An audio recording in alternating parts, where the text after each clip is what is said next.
জয় গুরু, সুপ্রভাত, হরি ওম। ওম অখণ্ড সংহিতা বা অখণ্ড মণ্ডলেশ্বর শ্রী শ্রীমৎ স্বামী স্বরূপানন্দ পরমহংসদেবের অমৃতময় উপদেশবাণী ষোড়শ খণ্ড। হরিনাম কীর্তনের উদ্দেশ্য।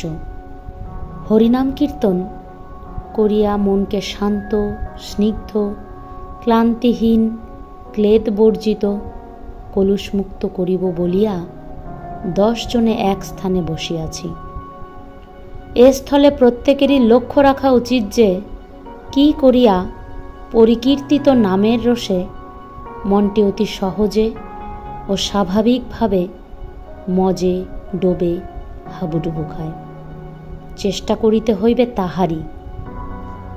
অমুকে ভালো গাহে বলিয়া কীর্তন পরিচালন করিতেছে, কিন্তু আমি কি কম ভালো গাহি? আমি কেন পরিচালনের দায়িত্ব পাইব না?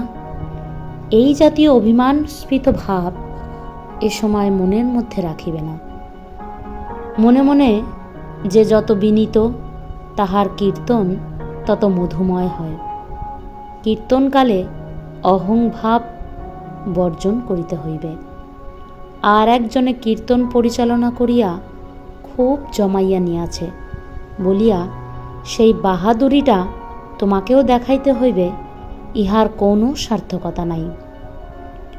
হরিনাম কীর্তন এমনই একটা চমৎকার ব্যাপার যে ইহাতে একজন মোড়ায় এবং 10 জন দোহারে গাহিতেছে বলিয়া রসাস্বাদনের দিক দিয়া কেহ কাহারও চাইতে নিকৃষ্ট হয় না।